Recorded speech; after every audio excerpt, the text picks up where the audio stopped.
Okay, so let's dive into Josiah's training so we can stay consistent at home. We're going to use his training tools to follow through with our commands, and we're also going to reward Josiah when he follows the commands that we give him. So let's dive into his training equipment and then we'll talk about his commands. So, first things first, his remote collar. So, we know that this red dot right here is the magnetic key that turns the collar on, and on the remote, we have a matching red dot. So, we're going to touch these two together. Green means on, ready to go. And then we're going to put this on Josiah first thing in the morning. Then we're going to have this one. We're going to turn our remote on. So on off button in the back. We're going to push and hold that until the screen lights up. Now we're going to focus primarily on the the black S button here. And that's the one we're going to push to follow through with any of the commands if Josiah chooses not to follow them. So let's talk about heel, the loose leash walking command. So whenever we give Josiah the heel command, we expect him to walk next to us on a loose leash on the left-hand side. Now, when he is doing that, there should be no tension on the leash, and we will be giving rewards throughout our walk. If he decides to walk ahead, we're going to say no, push the black S button, follow through by giving the heel command again. So it's no, heel if he tries to walk anywhere other than right next to us on the left-hand side with a nice loose leash. That's how we're going to use the remote collar with the black S button. Now we use the prong collar to give a quick reminder pop and release of the leash if needed. So how to put this on and take it off, we're going to take it apart right here by pushing down, and then we're going to squeeze this together and put it on. Now Josiah, as he grows, might need a few extra links. We can order those online with the correct size. So how to use that? If he's walking next to us on a loose leash, good heel, praise, treats, petting, all of that fun stuff to make it a positive experience for walking next to us. If he chooses to walk ahead when we have him in the heel position, we're going to say no, give a pop and release, following through with our command, and then repeat the command heel. So it's always no, follow through with the collar and or the remote, and then give the command again. This is going to be really helpful when we take Josiah out to socialize him. We want to make sure that he's in a nice, calm heel position when we're walking past people. That way we can reward him as they pass by, working on that socialization so he understands that people aren't scary. Whenever they walk by, I'm going to get rewarded, so it's going to be a positive experience for him. So let's move on to our other commands. So sit, stay is implied whenever we give him the sit command. For example, door manners. We're going to walk up to a door. We're going to have him sit. As we open the door, we're going to give a verbal reminder, sit, because that is a distraction. So whenever we have a distraction, we give Josiah a little verbal reminder so he can have the potential to avoid the consequences of the collars and earn those rewards. We have two options. We can either tell him free and heel through the door together, or we can tell him sit, go through the door, and then call him in by saying free, not come. We're going to use that later on to come through the doorway. So sit means stay is implied. If he gets up before you say free, follow through with the training equipment, saying no, following through with either pushing the button or giving the leash a little tug, and then reminding him sit until you tell him free. Then we have down. Down means lay down and stay. So that means go in the down position, and he is not allowed to get up until we go tell him free. Now with down in place, we don't free from a distance. We always go back to Josiah, tell him he did a good job, and then we free him. We don't call him to us from 10 to 20 feet away. We always go back and reward that behavior. If he gets up before we say free, we tell him no, use the training equipment to follow through, black S button, tug of the leash downward, down. He has to stay until we release him with that term free. Now, as we're doing distractions while he's in the down stay, we're going to keep giving him verbal reminders. Good down. We're telling him, hey, you're doing a good job staying in that down. We want to reinforce that by praise and giving him a verbal reminder to stay while a distraction is walking by, or whatever's happening in that moment. Then when it's time to free him, we're going to go back to him, reward him low. That way he gets a reward for doing what he was supposed to, the job, the command that he was in, and then we tell him free as we're standing right next to him. Then we have place. Place is going to be a great command to use whenever you have people come over. This gives Josiah a set place to be, and then people can come to him and give him rewards. So again, we're working on that socialization so that he doesn't think that people are scary. He doesn't need to be defensive whenever he sees someone new or someone he's only met a few times. So have him on place. The rules of place, all 4 feet have to be on the boundary when he's on that command. No chewing, no vocalizing while he's on place. If he breaks the rules and tries to get off of the bed before we say free, we're going to say no, Follow through, black S button, pop the leash back to the bed, and then when it's time for him to get off, when he's done a really good job, when we reward, we always put the treat on the bed so he knows that the place bed is the positive zone for him. We're going to go all the way to the bed, tell him good boy, and then tell him free that he can get off. We never free from a distance. Then we have come when called. So this is a command where he is free to explore. We don't put him in a sit, back up 10 feet, and then call him because that's not really realistic. We let him free so he can sniff and explore and roam around.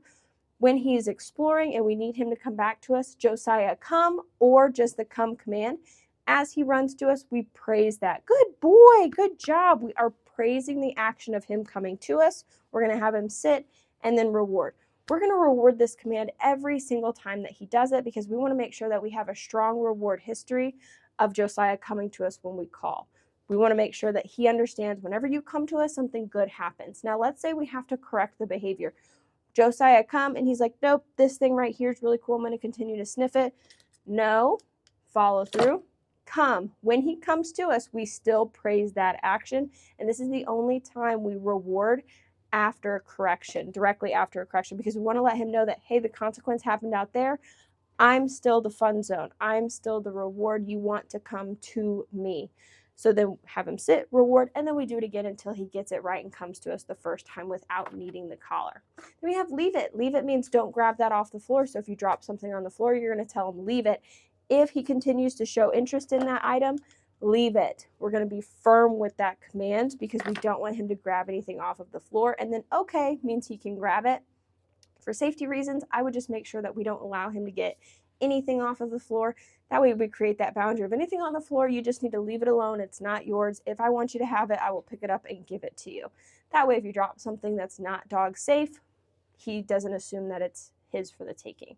So those are his commands. We have heel, sit, down, place, come, leave it, free, and then of course praising and saying no and following through with his commands. So have fun, stay consistent, and now we're going to show you Josiah's commands.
Down.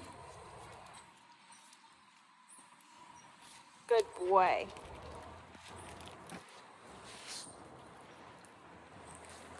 Down.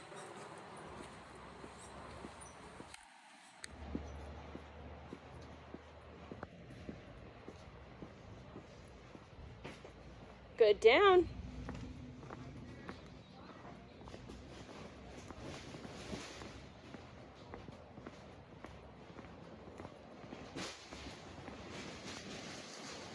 Good down.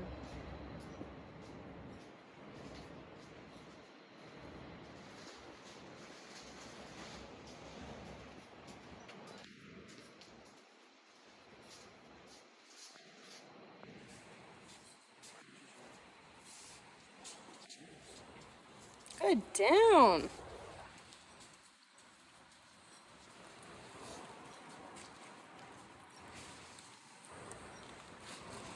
Down.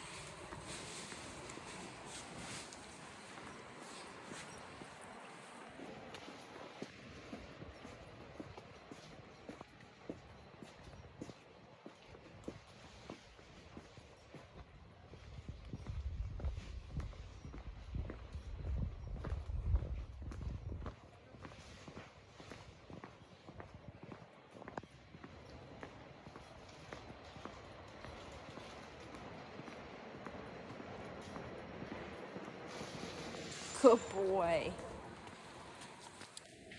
Good down. Free. Free. Good boy.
Okay, let's dive into the other features of the remote collar. So we know how to turn the collar on. Let's turn the collar off. So you're going to have the two magnets touch again. Red means off, green means on. I'm going to move this off to the side. So the on-off button in the back, we push and hold that to turn it off as well. And then we'll turn it back on. So we went over the black S button, and that's going to be the primary button that you're going to use to stay consistent and follow through with Josiah. We also have the red button. This is for emergencies only. This is for those high tension, I don't want to say tension, those high distraction environments. So let's say you're practicing with Josiah and his obedience, and all of a sudden the leash like drops out of your hand and he starts heading for the road, and you're calling him to you and he's able to ignore the black S button. For example, he's looking at a squirrel or something. We're going to use the red S button, which is going to add 15 to the number on the screen to get his attention back to us. Because if he is in a high drive state, level 15 is only going to work down here. We need level 30 to match that adrenaline so we can get his attention back on us. We've not needed this for Josiah, but you have it just in case you need it. The T button over here is the vibrate button. So that is going to be used as a warning later on. What I like to use it for right now is to make sure that I've actually turned the collar on before putting it on Josiah, and we're going to talk about that here in just a second. So vibrate to make sure that you have actually turned the collar on before putting it on him. So let's talk about the on-off button. So we have this. If we push and hold it, it's going to turn the remote off. But if we tap it, it activates a flashlight, which is really helpful for Josiah's coat because at night he is a darker color. So being able to see him at night with a little flashlight is very helpful. So that is, again, the on-off button, and we're just going to tap that. This little M/C button you don't really need to worry about. That is the momentary/continuous toggle. You don't need to change it to continuous. Momentary is what we need to stay consistent and follow through with his commands. So let's talk about the level. So level 15 is pretty low as far as being out of 100, but let's say he needs a little bit more when he's home because the distractions are a little bit higher. We can change that with this dial. Now, right now it is locked. When the 1D at the top is solid, it is locked. To unlock it, we're going to push down and hold it until the 1D is now flashing. So we can turn it down or we can turn the level up. So once we have it to the desired level that we want, we're going to keep it at 15 for now. But if you notice that you're having to use the level over and over and over again, it's time to turn the level up. If you notice that he's having a dramatic response to it, it's time to turn it down. This can change as he goes through his maturity. So we're going to lock it into place, and then you're good. Now it won't adjust unless you're ready. So those are all the buttons and the features of the remote collar. It is rechargeable. I would charge it every other night because it should last a full 24 hours on, but you want to turn it on in the morning and then turn it off at night. You can charge it every night if you want. I just wouldn't leave it on the charger overnight because that'll shorten the battery life. So when you put this on Josiah first thing in the morning, make sure that it's on. It goes on. Now, every couple of days, you want to move where the box is. You just want to keep it somewhere under his chin. This is waterproof. He can go swimming with this on, but you want to make sure if he does get wet to take this collar off, make sure we dry the area thoroughly before putting the collar back on. Quick release, bungee. He can wear this 10 to 12 hours a day or 12 to 14 hours a day. Just make sure we take it off at night to give his neck the ability to breathe. This does have to fit snug so that the contact points make good connection to his skin, and we don't want to create that rubbing because then we can lead to a hot spot. Same thing with the leaving water in there. Like if he's a really messy drinker, make sure we dry this area thoroughly. We don't want moisture building up a bacteria, which could lead to a hot spot. Okay. The charging port is under here. That way we can charge it and it's all good. So in the box, we have the original strap that the collar came with. We have the charger that can charge both the remote and the collar at the same time. We have an extra lanyard, and then he doesn't have super thick hair, so you don't need to worry about changing to the longer prongs, but you can if you want to, and this is the little tool to use to change that. The instruction manual that goes over all the buttons is at the bottom, but we've pretty much covered everything that you need to know. This does have a 2-year full warranty, so if anything starts acting funny on the remote, just give them a call and the information is on this box. So I would either take a picture of it or keep this box handy. That way, if anything does happen, you can contact them and they can either walk you through how to fix it or they can send you another one. So those are the extra features of his remote collar. You want to make sure that you have fun when you're working with Josiah. You want to stay consistent, make sure we reward the behaviors we want to continue to see, follow through with our training equipment to decrease the unwanted behaviors like not listening to our commands. Have fun, stay consistent, and let us know if you have any questions.